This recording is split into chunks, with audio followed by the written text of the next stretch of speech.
नमस्कार, स्वागत है आपका। मैं हूं प्रताप सिंह और एक और वीडियो में आपका स्वागत है। आज हम जानने वाले हैं मोदी 3.0 के मंत्रियों के बारे में, कैबिनेट मिनिस्टर्स के बारे में। सबसे पहले 4 जून को नतीजे आते हैं। नतीजे देश भर के और बीजेपी के लिए चौंकाने वाले थे, क्योंकि बीजेपी को 240 सीटें मिली और एनडीए को यानी बीजेपी के अलायंस ग्रुप को 294 सीटें मिली, और वहीं इंडिया ग्रुप को 234 सीटें मिली हैं और कांग्रेस को 99 और सपा को 36 सीटें मिली हैं उत्तर प्रदेश के अंदर, जो कि बहुत भारी है। 4 जून को ही नीट का रिजल्ट आया था, जो कि नीट स्कैम के तौर पर अभी बेहद ही चर्चे पे है।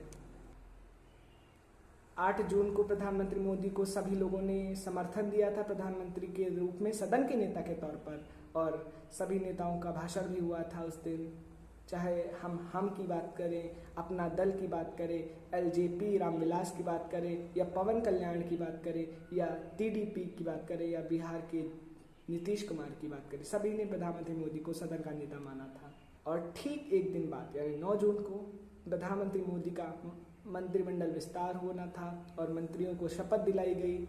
और उस दिन हमारे पड़ोसी देशों से भी बहुत लोग आए थे। श्रीलंका के राष्ट्रपति ने, भूटान के राजा और तमाम पड़ोसी देश, बांग्लादेश से और मालदीव से उनके राष्ट्रपति यहाँ पर आए थे। द्विपक्षीय वार्ता भी सुब्रमण्यम जयशंकर से की थी उन लोगों ने। तारीख 10 जून पोर्टफोलियोज का ऐलान हो गया मोदी मंत्रिमंडल 3.0 का। बेहद ही चौंकाने वाला था, क्योंकि इस बार अलायंस की सरकार, अलायंस की कोलिशन गवर्नमेंट है और सभी पार्टियों को ध्यान में रखकर मंत्री के पदों का ऐलान करना था, तो सबको संतुष्ट करना भी बहुत ज़रूरी था। इस बार बड़े चेहरों पर मोदी जी ने थोड़ा सा भी कॉम्प्रोमाइज़ नहीं किया है और बड़े चेहरे तस के तस हैं, जस के तस थे।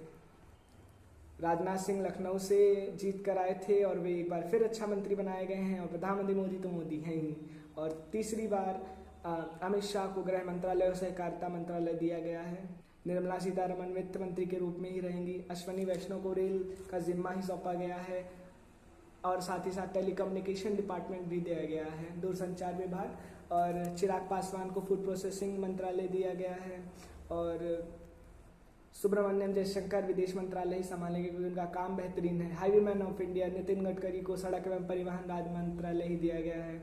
इस बार कृषि मंत्री शिवराज सिंह चौहान को बताया गया है, क्योंकि मध्य प्रदेश का सीएम मोहन यादव को बना दिया गया था और शिवराज सिंह चौहान को केंद्र में लाया गया था। और अपनी विदिशा लोकसभा सीट से वे 8,20,468 मतों से जीत कर आए हैं। बेहद ही बड़ा आंकड़ा देश के लिए, और इनकी बम्पर जीत का इनाम है कि वे कृषि मंत्री बनाए गए हैं। और क्योंकि वे कृषि परिवार से आते हैं, शिवराज सिंह चौहान सबसे लंबे अरसे से रहने वाले मध्य प्रदेश के मुख्यमंत्री हैं और देश के सबसे ज़्यादा डिजर्विंग स्टेट के मुख्यमंत्री हैं शिवराज सिंह चौहान। मनोहर लाल खट्टर, जिनके हारने के बाद सब लोग कयास लगा रहे थे कि वे हार जाएंगे अपनी लोकसभा सीट से, उन्हें भी ऊर्जा मंत्रालय और शहरी विकास मंत्रालय दिया गया है। मोदी 1.0 में जेपी नड्डा, जो कि बीजेपी अध्यक्ष थे, उनको भी जगह दी गई है और उन्हें हेल्थ मिनिस्टर बनाया गया है, क्योंकि उनके पास अनुभव था। मोदी 1.0 में वे हेल्थ मिनिस्टर रह चुके हैं, तो हेल्थ मिनिस्टर जेपी नड्डा ही हैं। हमको भी एक कैबिनेट मिनिस्टर दिया गया है, जेडीयू को भी एक कैबिनेट मिनिस्टर और एक राज्य मंत्री, स्वतंत्र प्रभार राज्य मंत्री का पद दिया गया है। इस बार मोदी के साथ साथ 71 मंत्रियों ने मंत्री पद की शपथ ली थी, और सभी दलों को यहाँ पर देखकर ये पदों का, पोर्टफोलियोज का ऐलान किया गया था। पर महाराष्ट्र में ऐलान थोड़ा गड़बड़ नजर आ रहा है, क्योंकि शरद पवार के भतीजे थोड़ा नाराज नजर आ रहे हैं, क्योंकि उनको भी एक सांसद है उनके पास, उनको भी कोई मंत्री पद नहीं दिया गया है।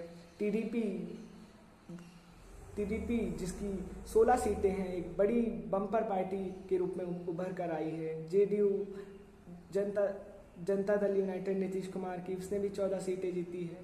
तो समर्थन की ये सरकार और इसके मंत्री पद भी अनोखे हैं। बस आज के लिए बस इतना ही।